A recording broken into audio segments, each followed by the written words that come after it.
high dense material, it hardly get worn out. Alright? The other one is that the safety shoe has this part here. If you look at my normal shoe, and blah blah blah blah, no, it's not thing one. But if I use my safety shoe, see what's inside there? There is a steel there. A steel is to protect your what? Your toe, steel toe cap. What's the purpose of, what's so important about your toe? Toe is very important because if you don't have toe, can you do pedicure? No more, cannot do pedicure, am I right? So what's so special about your toe? Your toe helps with stability. Because if you have a toe, you can do this. If you lean forward, what do you notice about the force? Where do you feel the force? You feel the force on your toe, am I right? Your toe is providing support there. But if you are missing your toe, then you find that your stability is not there. Nothing to support you when you lean forward, backward, all these sort of things. Okay? So steel toe cap protect your toe. And that's what makes the safety shoe very, very heavy. That's why it's not, you can't make it as a fashion statement. Alright? You can't wear it on Saturday night, all these sort of things. It's like you'll be lugging your shoes around. Okay? That's why people also don't like wearing safety shoe because it's, you're basically lugging it around. Right?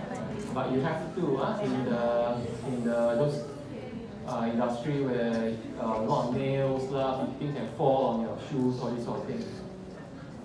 Reinforced toe also, because remember we said just now about the high dense material. If you got a thumbtack on the floor, if I my normal shoe made of styrofoam, all this sort of thing, foam and whatnot, if I step on the thumbtack will puncture through and then break my shoe. But for safety shoe, if you have a thumbtack on the floor, you step on the thumbtack will go flattest one. Because as I say, it's made of high dense material, it cannot puncture through. Okay? Who want to prove it? You want to prove it?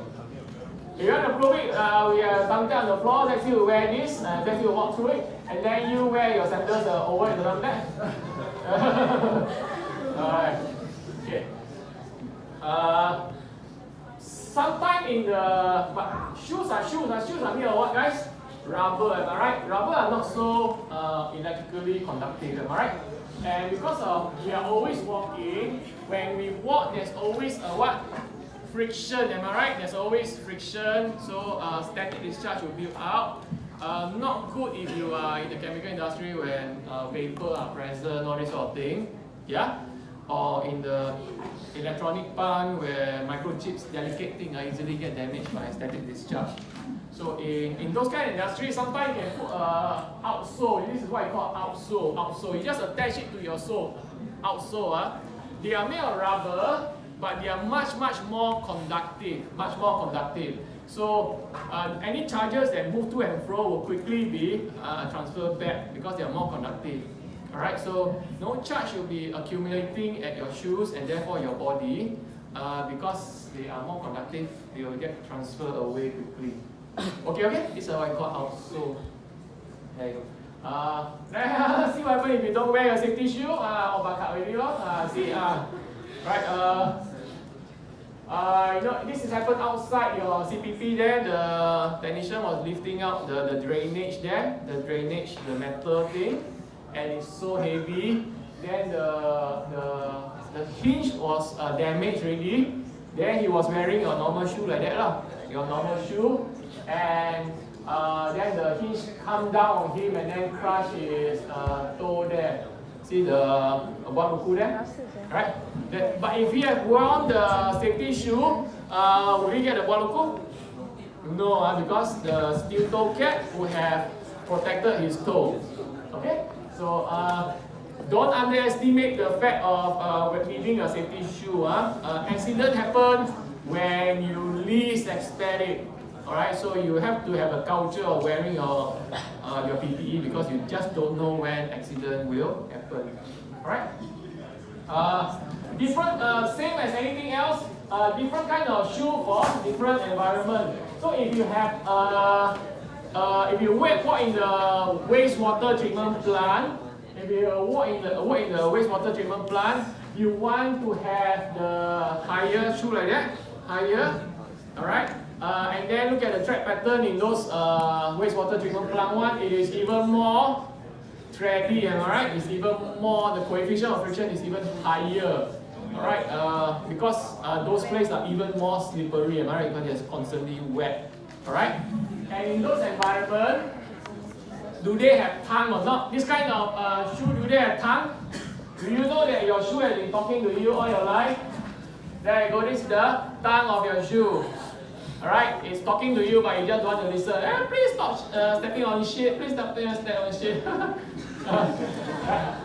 But the thing is with shoes with tongue, what's wrong with that? Shoes with tongue. If you notice the tongue, are they above the shoe or below the shoe? Below, am I right? So a chemical drip on it,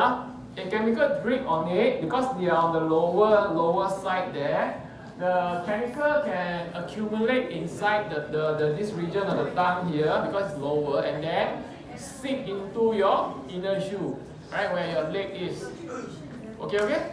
So if you have a wet area, usually we don't use shoes with tongue, right? We use those without tongue one like that. Yeah, no tongue at all. Alright, so there's no chance of the chemical ever going into your shoe and harming your leg inside there. Okay.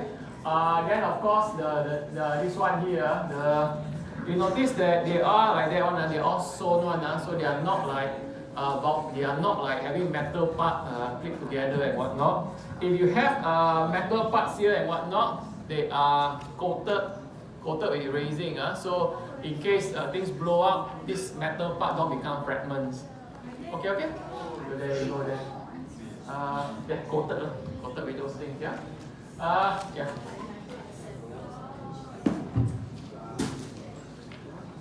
Read this and try this question, guys. What's the noise at the top there?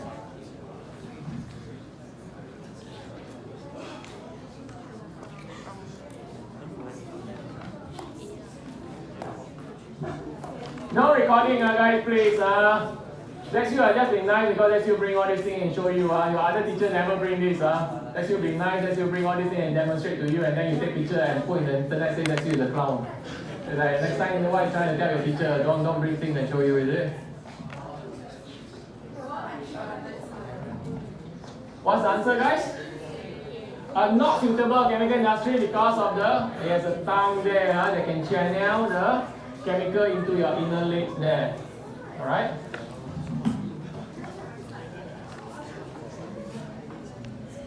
Yes, what's happening at the top there?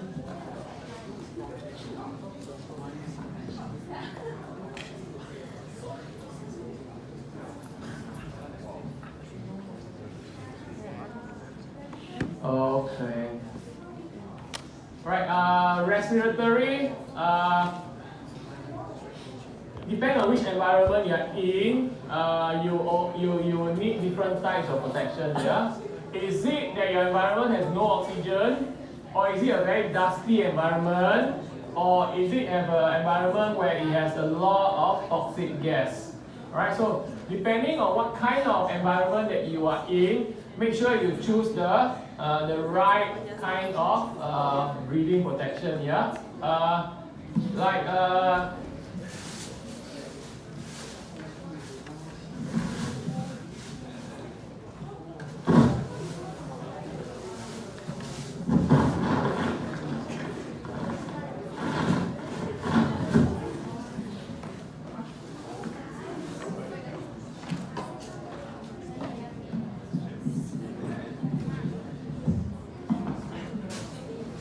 okay, the typical one is an air purifying, your N95 mask.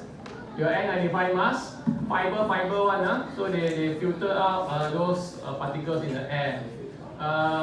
Yeah, okay. Then there are those that is, if you need the oxygen type one, then you carry a canister with you. Alright, or those like air supply one, you can self expose your head, and then the pump and somewhere else you pump the fresh air into you. Positive pressure always pushing out, so the outside gas cannot come in.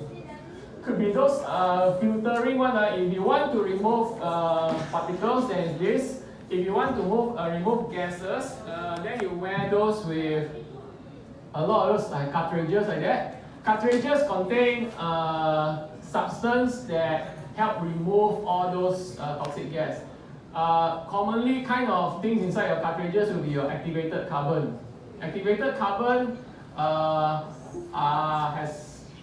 has a lot of surface area where they can absorb those organic gases.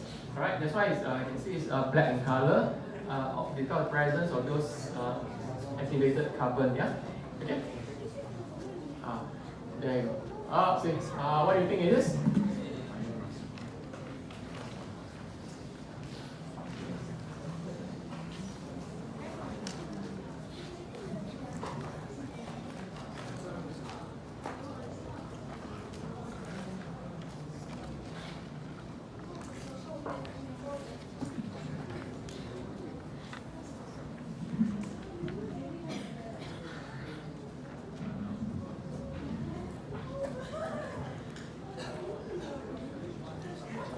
What do you think is the answer here? Features of safety shoe, steel toe cap and what? Strap pattern, yeah. Outsole, you need outsole to prevent static discharge from accumulating because your shoe is always rubbing on the floor. Alright. This one here, wastewater treatment plant. Which one would you use? Answer this high one, high heel and those tall shoes, and with no tongue, with no tongue there. So answer is C. Okay. Alright.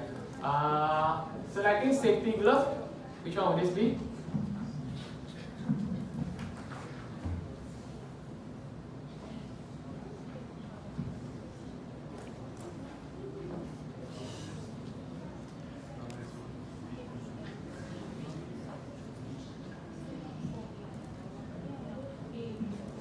Should not correct. Rigid gloves should not be moving. Rigid less dexterity. Sometimes with moving parts you need more dexterity. Answer is B. Metal parts not with electricity. Otherwise it's conductive and then you get electrocuted. Do you need to copy this?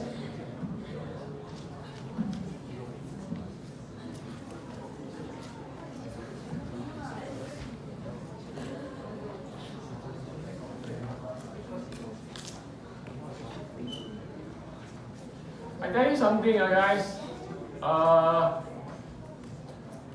We can cancel a lecture session for OSH because we are ahead of time. Yeah. But to be a fully democratic lecture session that we are, you all can talk among yourself and tell me when do you want to cancel the OSH. You pick a time where you are very busy, a lot of tests coming out. Then you can tell me, then we can do away with one lecture session. You all can talk over and then you all can come and talk to me, alright? Alright? Okay, permit to work is a thing that you need to learn. Later we see the video on this, yeah? In the chemical industry, if you want to do a work, guys, if you want to do a work, you can't just start and do the work, alright?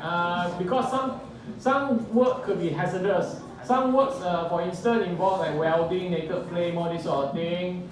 Even there's no flame involved, but they could be like gorging something or what, hitting something. Sparks can be produced, all these sort of things. Very dangerous if there's vapor around, it can ignite the vapors. Okay? Some works involve like going to the confined space where there's a lot of poisonous stuff, dangerous things around. So you need to make sure that the environment is safe, that backup rescue things are in place, ventilation are done before you actually start the job. So in the industry, there's this thing called permit to work.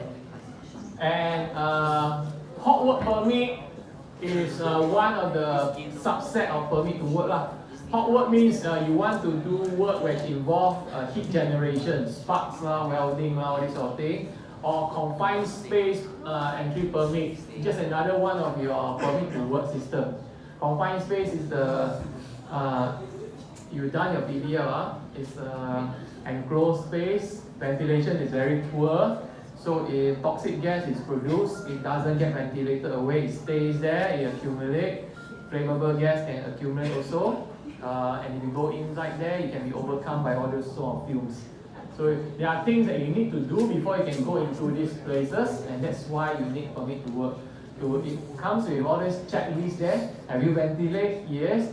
It has your rescue standby, rescue material standby, ready the tripod, all this sort of thing. So things for you to take. Essential thing that you must be in place before you are allowed to go into the confined space. Right? So that's the purpose of permit to work. Work is done after all thorough consideration of the worker safety. Right? Also the plan B, also emergency response in case things go wrong. Can you pull it out? And then to prevent incompatible work from being done. Let's say if the environment got, you must test for the gas before you allow them to go in. If the gas level is very high, it cannot go in. And make sure all your precaution is taken. Right? These are all the dangerous work that require permit to work. Hot work involves heat generation. Spray painting. Spray painting, you are aerosoling the paint. Paint contains solvent. Solvent is flammable. Alright? And you know from study of dust, things that is in small forms, they catch fire so easily. Anything that goes into confined space, like telecom line underneath, storage tank, all this sort of thing. Grid blasting means in the industry, sometimes the wall is coated with very stubborn things like barnacles, all these sort of things. Yeah. How do you remove those barnacles? Can you talk to barnacles, near barnacles? Can you detach yourself on the wall? No, am I right? Barnacles stick to the wall very, very hard. You need to blast them off the wall. What's the best way to blast something out of the wall? You use something very rough, sand. Sand is very rough. High pressure sand, you shoot at the barnacles. It's called grid blasting. Like your pimple in your face, that one, if you want to get rid of pimple, use sand blasting. Grid blasting. Blast something with high pressure sand. Yeah, you detach the thing because it's very rough. Okay. Other things as well, radiation work bunkering and transfer of fuel because involve fuel all these dangerous works involve heat, involve flammable substance. You need permit to work. So permit to work consists of 4 things, 4 stages. First, the supervisor must apply for the permit. You can't just start your work, you must apply it. You must apply it. How you apply it, you pick up that form and you must inspect your workplace to ensure that all these things are done. Alright? You must know the hazard. You must provide all the manpower. You look at your workplace, you look at the job that's involved, then you need to know how you can estimate. Let's say you only got half a day, so how many workers you need and what material you need. Okay? If you are going into a dark place, then you need lighting, all these equipment that you may need. So you must inspect the place and then make sure everything is, those checklists are fulfilled and all these materials are available. Once you are done, you submit it to your safety officer, and safety officer will re-inspect the place because when you fill out the permit to work system, a lot of time people have the tendency of just tick without actually confirming what they're thinking. Am I right? Yes. So safety officer must re-inspect the place. Make sure that whatever that is being claimed to have been done by the supervisor before that really has been done. Once it's okay with it, once he has re-inspected the place, he will send it to the manager, the safety manager. The task of safety manager is to think of the substitution and elimination. He will see, is there an alternative to this kind of work? All right. Do we really need? Okay, the pipe is leaking. Do you really? So to fix the leak, you need to weld shut it. Am I right? So manager will think, is there really need for me to weld it? Maybe you check the record. This section of pipe has been so old. Here got leak, there got leak. Maybe then maybe we should just change the entire section of pipeline. Yeah. So if that is so, then we don't need to do any welding. Am I right? So these are examples of alternative to hot work. When you change a section of pipe, there's no welding involved. Am I right? Just detach the nuts and bolts, then fix on the new one. That's it. All right. And blah blah, all these sort of things. And then the permit itself, once the permit is approved, you must display at your workplace, stick it somewhere so anybody that walk past can see that there's a permit there, so they know this work is approved already. Another copy of it will be placed out in those prominent notice board to inform everyone. Remember what we say, communication is always very important. Alright? And once it's done, you must inform the manager. Okay? Permit to work is not a forever thing. In the beginning, when you say materials and manpower, that means this permit has a time limit one, has a time span one, a lifespan one. So let's say this permit is only available, is okay until 5 p.m. today. So anything after 5 p.m. that permit is void already. Okay? So it's important. Right, answer this question, guys.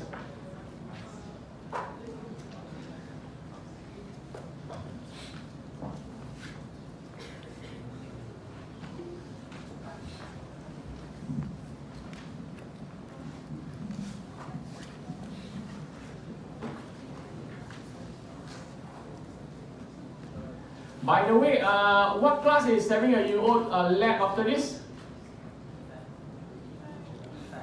5. Under next week, is it? This week, is it? Okay. This is an odd week. I'm feeling odd.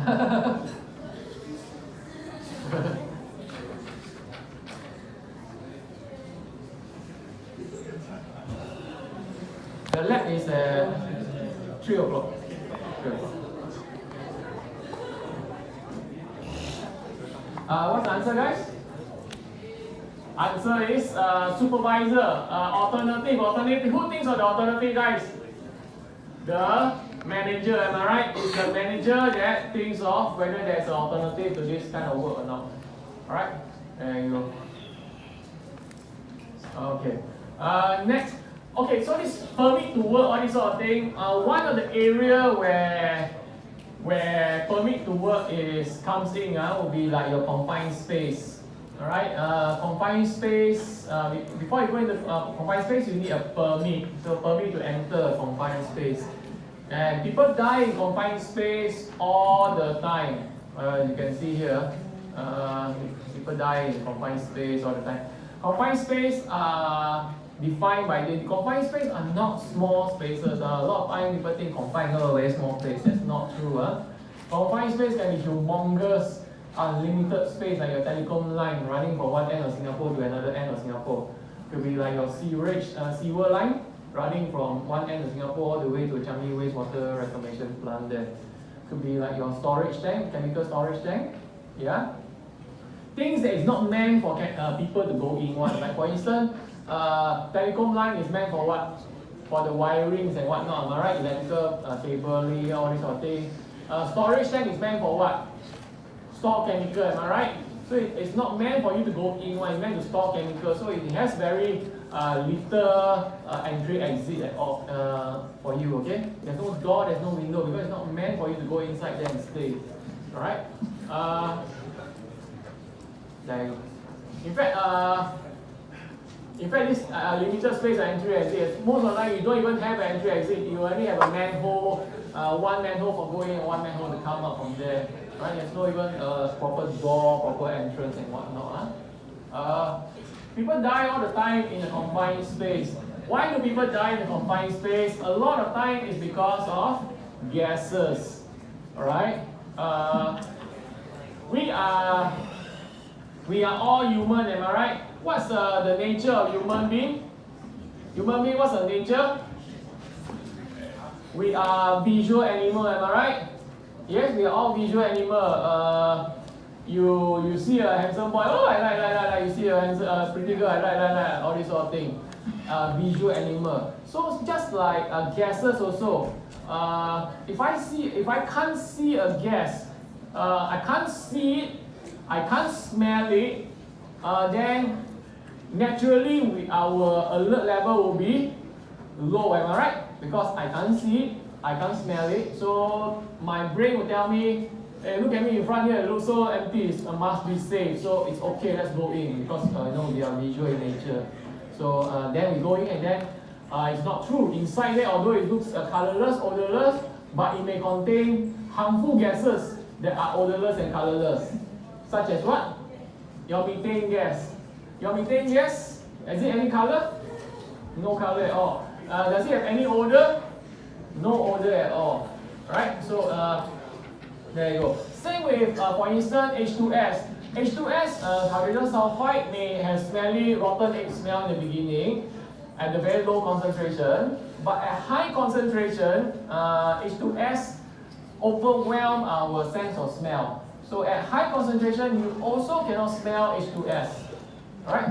So again, you think it's okay, then you go inside, and then you get overcome by all these fumes there. Right? Or even I look at it now, in front of me, it's okay. But it could be zero oxygen, am I right? Very little oxygen. Can I smell oxygen? Can I see oxygen? I cannot. Again, I know it looks clear to me, but it's actually no oxygen there. So the harm is because of most of the time we can't, you can't see, you can't smell, and therefore you think it is harmless. Right? So these are all the various gases that can cause harm in a confined space. Alright? Toxic gas. Example of toxic gas, hydrogen sulfide, ammonia, all these sort of things. Yeah? Sometimes you go into those storage tanks that contain toxic chemical like phenol, all these sort of things, formaldehyde, toxic gas also. Could be inert gas. Remember one way to prevent fire is to remove oxygen, am I right? So in some industry, in the storage tank there with the ullage on top there, ullage air, am I right? But air still contain what? Oxygen. So still not good enough for them. So they pump in inert gas like nitrogen, all this sort of thing to purge out all the air. So no oxidizer, fire triangle is broken. But no oxidizer also means no oxygen. No oxygen means asphyxiating environment. Right? You can go inside this environment, you can breathe all you like, but there are no oxygen going to your bloodstream. Okay? Could be flammable gas. Flammable gas comes from where, guys? It could be from your chemical that you store. All the chemicals that you store in Jurong Island, they're all flammable or toxic one. Or even if you don't have chemicals that are flammable or what, the things will degrade, and when they degrade, they produce all this toxic gas like anaerobic digestion produce what gas? Aerobic, what's the final gases produce? CO2, but for anaerobic is what? Methane gas, all this sort of thing, am I right? Carbon monoxide, all this sort of thing, so a flammable gas. Okay? So all these gas, a lot of these gas, you can't see them, you can't smell them, so there's this false sense of security, and because of that, a lot of people are too complacent with this false sense of security. They go inside there and they're overcome by all the fumes. That's dangerous. Oxygen can be used up by all these things. Let's say the telecom line, you got dead rodents, dead leaf, all this sort of thing. These are all organic things. Who will decompose them? Microorganism, am I right? Microorganism is just another living organism. When they eat, they digesting, they also use up oxygen. So over time, the oxygen in this confined space will decrease. Right? It could be you go inside there, you do your work, you also use oxygen. Worse still, you go inside there, you use welding, all this sort of thing. Welding, the oxygen comes from where? From the surrounding, am I right? So like worse. There you go. Or you can just do nothing, replacing the oxidizer with nitrogen. But you replace one hazard with another hazard. Confined space, limited entry exit. I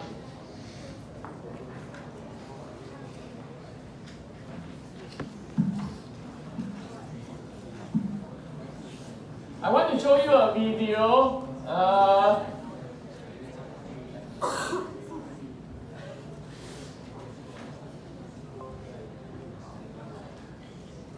This video will it's about a sewer line. Right? After watching this video, I want you to have more respect for your ship.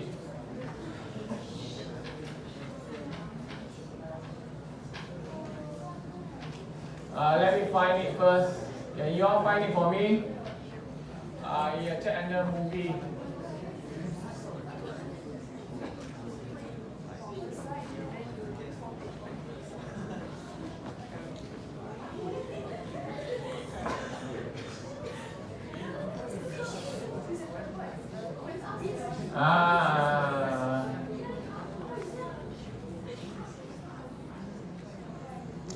Okay, Chinese New Year. So we play firecrackers left, right, center. But after a while, it gets very boring to keep shooting firecrackers into the sky. So we think of new ways where we play firecrackers. One novel way that this guy find out is to throw firecrackers into a sewer line. Manhole there. There you go. Why does the manhole just explode like that? Why does the manhole explode? Presence of what gas inside there? Methane gas, yeah, methane gas. In a sewer, because of the smell, so they enclose a space. The smell doesn't come out. But by enclosing it, that means you are generating what environment there? Anaerobic environment, am I right? Anaerobic environment, and the end product of anaerobic environment is your methane gas. Alright? And the amount of methane gas present is fantastic. To such extent, it can lift out your manhole. Have you tried lifting out the manhole before? Manhole is so heavy. The fact that it can fire off this manhole cover shows you the content of methane gas in the environment. Yeah. Okay. There you go. And when this thing goes, it's not just this manhole that goes, the entire sewer lines there. So the amount of damage you can do is fantastic.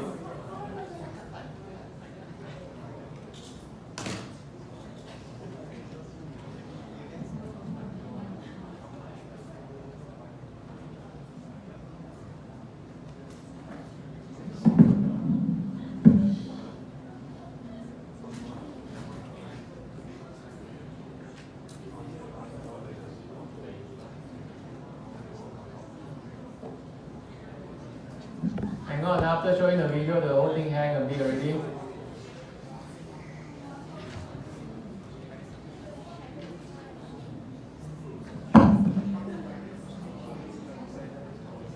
There you go. All these are various examples of accidents in the confined space, yeah? Manhole blast, all these sort of things. So what can you do to prevent yourself, to prevent all these accidents in the confined space? First of all, you can blind the flange. Let's say, for instance, you are inside a reactor. How to make sure that when you're servicing the reactor, the stirrer inside the reactor, no people charging the chemical. You can close the valve, am I right? But if you can close the valve, somebody can open the valve again, am I right? So to make it safe, is that not only do you close the valve, but you put a solid piece of metal between the flange. Flange is just a connection between different sections of pipes, alright? So that even if somebody is accidentally on the pump charging chemical while you're inside the confined space, the chemical will not go into the reactor. It will get blocked by this solid piece of metal here. So this is what I call blinding. Blinding or blanking. You blank the pipe so the chemical cannot flow through. Okay? And very important that in a chemical, when you go into in the chemical industry, you are always going to have sludge. Alright? Your chemical solution is never going to be homogeneous one. There's always going to be like impurities and whatnot. The heavier part of it that's going to sink to the bottom. Right? Sink to the bottom, forming a sludge there. Alright? And this one doesn't flow out when you on the valve because they're solid. Yeah? And if you're left out in the open for too long, which one will kick out first? Which one will kick out first? Obviously, the one in contact with the atmosphere will kick out first. Am I right? Alright? So in a sludge like that, if it's out in the exposed to the environment, hot environment, then it will slowly dry out. But which layer will dry out first? The top layer will dry out first. Am I right? The top layer will dry out first to form the cake. Like the cake, right? Not your birthday cake, just something solid. We call it cake. Alright? Now when you have a cake on top of this sludge here, it is very, very dangerous because it will trap the gas that is that's been produced by the decomposing thing underneath it. Alright? So the gas, poisonous gas is still produced. But does it escape to the environment? It doesn't. It's trapped inside here by the dried layer there. So before you go in your confined space, you could be ventilating it, you could be doing your gas check, all this sort of thing. You'll find that your gas reading will be perfectly okay because the gases are not detected out in the environment there, but it's trapped underneath the sludge cake. Alright? All this is sludge, And then when you go inside there, you check everything is okay, you ventilate okay, and then when you go inside there, you're going to step on the bottom, am I right? You can't obviously be floating around and doing your work, am I right? So you go down, you step on the sludge cake, and when you step on the sludge cake, you will break the solid layer at the top there, and when that happens, all these harmful gases that has been trapped underneath will come out, and you are just above the sludge cake, am I right? So you will all these gases will come out and they will overcome you. Okay? Clear? So be very careful with sludge cake, sludge in a chemical storage tank, be it a reactor or chemical storage tank. Okay? Because it gives you a false sense of purity. Your gas meter will not detect any gases at all because all the harmful gas is trapped underneath the solid layer, the dried solid layer there. Okay. When you take a gas reading, you remember your confined space, they are very poor ventilated, okay? So there's no air coming in, there's no air going out, no ventilation at all, no movement of air. So after a long period of time, the gases will sort themselves out according to their molecular weight. The heavier gases, like H2S34, heavier than air is 28, 29, am I right? So the heavier gases will sink to the bottom, the lighter one, like all this air 32, oxygen or what, will go to the top there. So if you just measure your gas reading at the manhole there, you will not be able to detect the harmful gases which are stratified at the bottom layer there. Okay?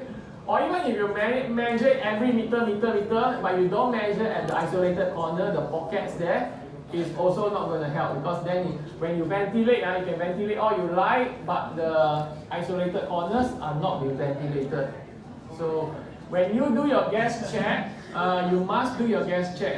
Make sure you check it, preferably every meter.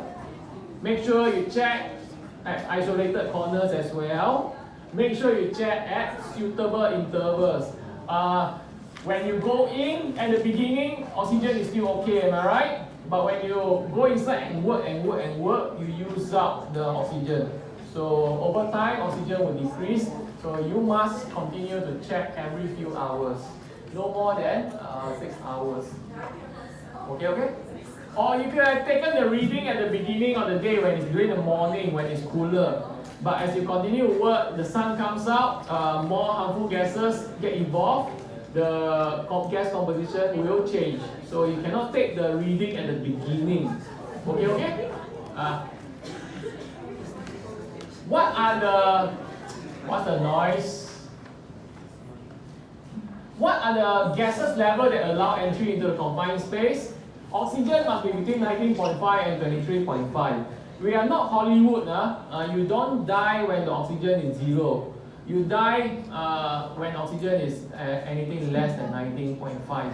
Okay, there you go. At 19.5, you already don't feel good already. Anything below 10 is very, very bad. So it's not at 0% oxygen you die. Right? Then why oxygen also got limit one? Why oxygen got limit one? Why oxygen cannot be above 23.5%?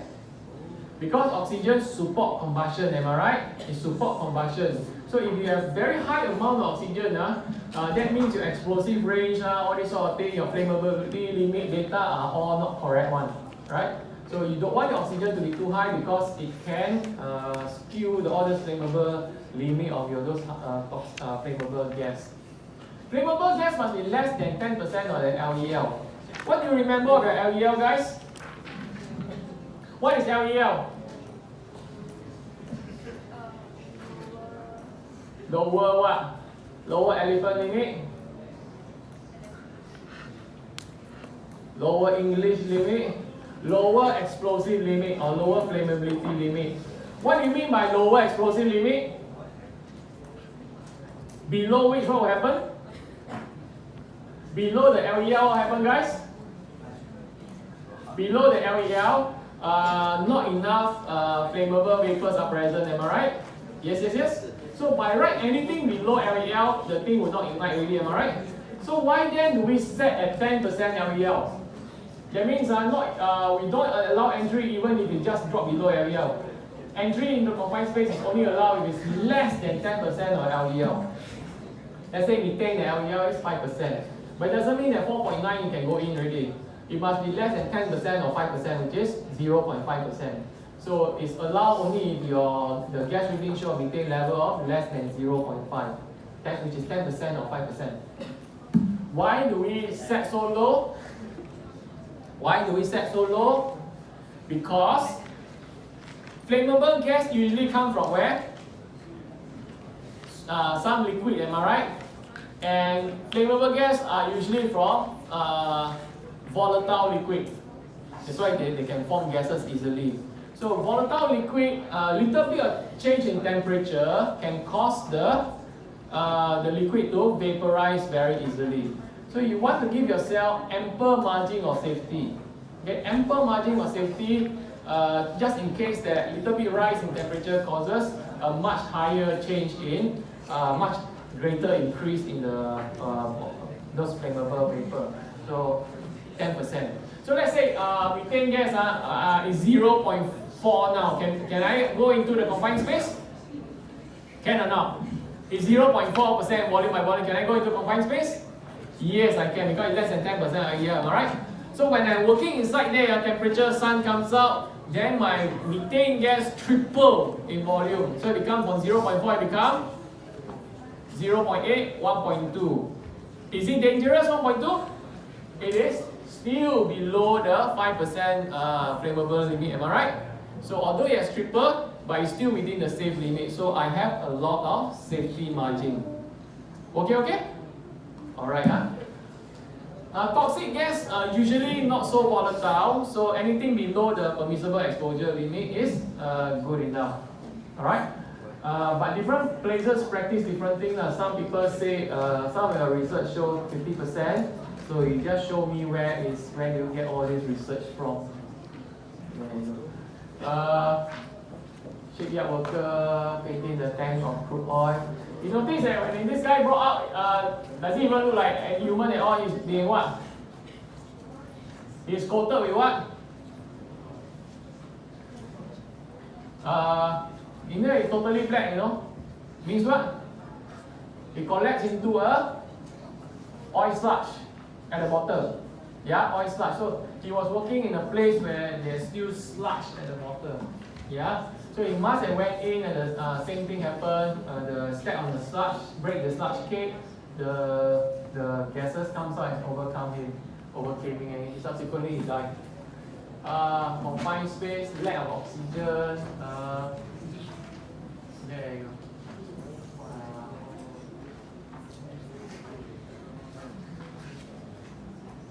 Shipyard. Shipyard is also considered a ship is a confined space. You know why a ship is a confined space? What is to prevent a ship from sinking when you hit an iceberg, like Titanic like that? Every compartment of a ship, ship is compartmentalized one. If one compartment spring a leak, you can seal that compartment with that door there.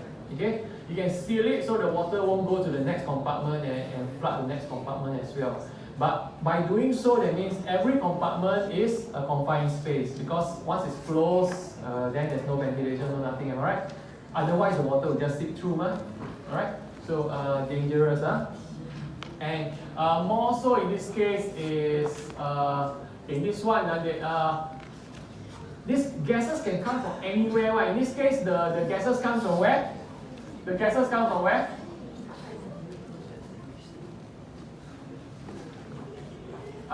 Where does these gases come from? He died because of what? Lack of oxygen.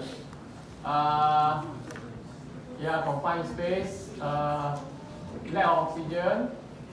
In this case, inerting, lack of oxygen. Oil refinery. So flammable gas is a concern. So they replace, to work on the fire triangle, they replace oxidizer. So no fire, but you introduce another hazard, asphyxiating environment. In this case, notice here, sometimes the environment is okay, but then what happened? The fire extinguisher, which they use a CO2 one, become defective and then leaks. If CO2 leaks from this fire extinguisher, can you smell it? Can you see it? No, you can't, because CO2 is colorless and odorless, am I right? So even though it has leaked and it has displaced all the oxygen, I still don't know. Alright? And that is why in most of the time our extinguisher, we don't use CO2 extinguisher because it's dangerous. If it's leaked, we don't know. So we always use the what extinguisher is this? Powder extinguisher. Okay? So powder, if it leaks, you can see when powder just comes out like that. So we very seldom use CO2. See, one of the reasons why we don't use CO2, because when it leaks, especially in the confined space, it stays there. Alright? Again, gas poisoning. So many ways you can die of the confined space, all these gases. Gas testing must be suitable type and calibrated properly.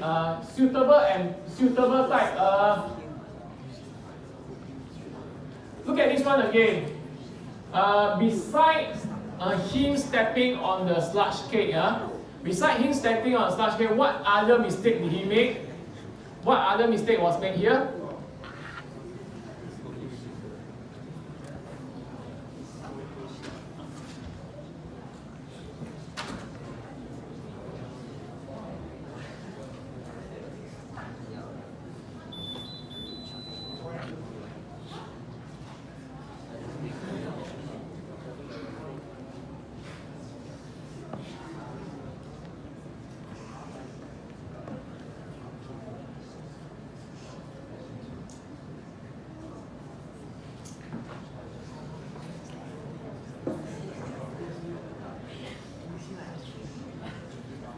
Alright, look at this gas meter that I have here.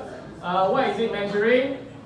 This is the multi-gas meter one, alright? It measures H2S, CO, lower explosive limit, and oxygen. Alright?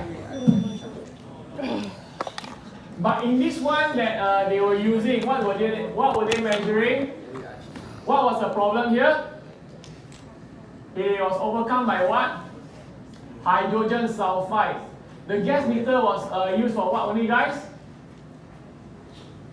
Has tested the manhole for oxygen and flammable gas. Oxygen and flammable gas. That means his gas meter is only testing for LEL and oxygen. It does not test for H2S and CO. So that is why it is important to use, don't get into all this false sense of security where, oh, I do gas setting, yeah, I do gas setting, but you might not have been using the correct gas meter there. All right. I give you an example. So this gas meter here is measuring the environment of the LT. What does the LT is? Will we die, guys? Any H2S or not? No H2S. Any carbon monoxide? No. Oxygen? 20.9. Is it okay? Is it within the 19.5 and 20.33.5? Yeah, so it's okay. So let's test environment. I put my gas inside here. Oh no, guys, what happened? What has happened? Oh no, guys, run away, save yourself. Alright. So that's the environment. You see just now you see the CO is very high. Just now H2S also high, am I right? LEL is above limit. You know why? This is crude oil. Your chemical engineer want to smell crude oil or not? Want to smell crude oil or not? Okay, yours, your chemical engineer and never smell crude oil. Nice, get addicted to it, crude oil. Nice crude oil. Yeah. So when gas meter goes, when it exceeds the limit, it will make a lot of noise like that, alright? So make sure that so when you got a warning like that, that means it's not safe, yeah? There.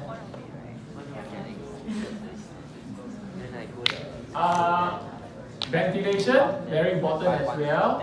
Now when you ventilate something, because inside there contain flammable gases, poisonous gases, then oxygen, so you need to bring fresh air in. If you want to bring fresh air in, the last thing you want to do is put your blower next to a fossil fuel pump, am I right? Because fossil fuel was the exhaust of the fossil fuel pump. The diesel pump was the exhaust. Carbon dioxide, carbon monoxide, am I right? So if you're just going to suck in there, all the gases will go inside there, you're not really ventilating anything, right? That's not good, huh? Other kind of ventilation, if the air is if the toxic substance is very light, what would you want to do? If the toxic substance is very light, what do you do?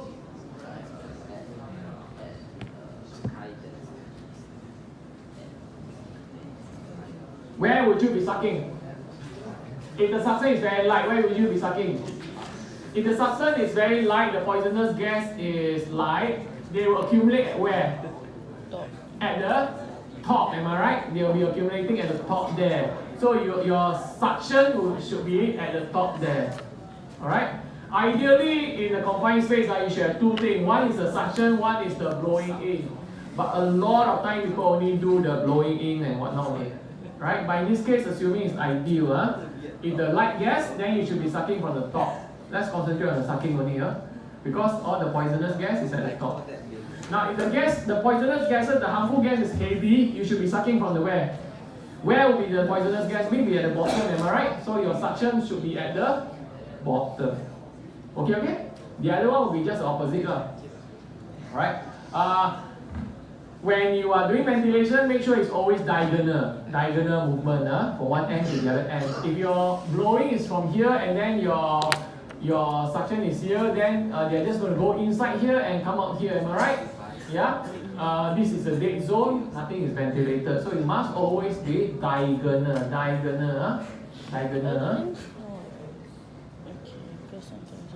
So if it's denser, as I said just now, they'll accumulate at the bottom, so suck at the bottom there.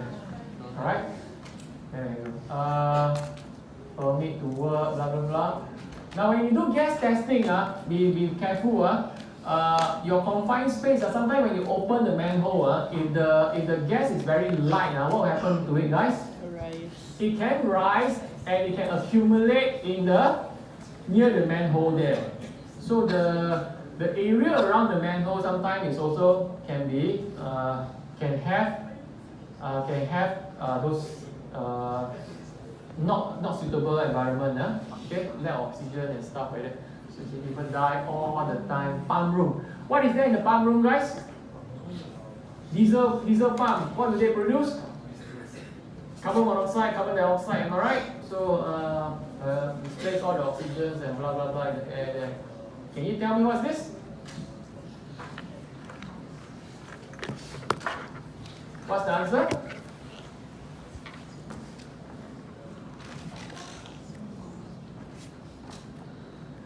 How do you define confined space?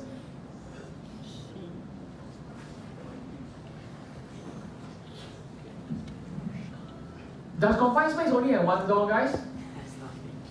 Confined space has no door at all. It's not meant for people to go in one, so it has no door. And sometimes the only point to access and exit is just a manhole there, so it cannot be.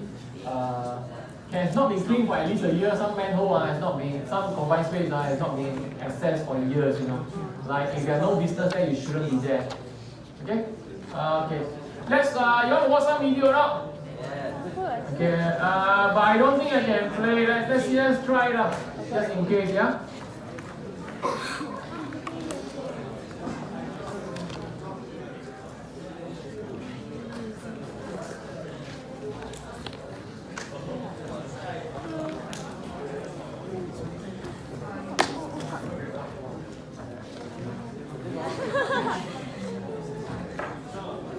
Yeah. Sorry? Huh? Oh, answer is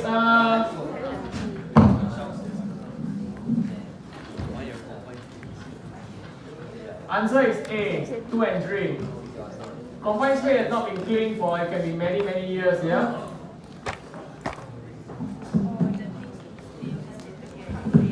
Aku macam nak buka, tolong buka, jaga buka kasut tu.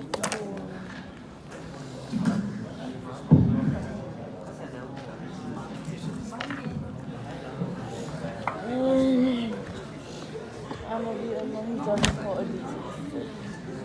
Kan. Just now was so funny. Korang semua kepala turun except for orang. Korang semua kepala nak kat turun lah.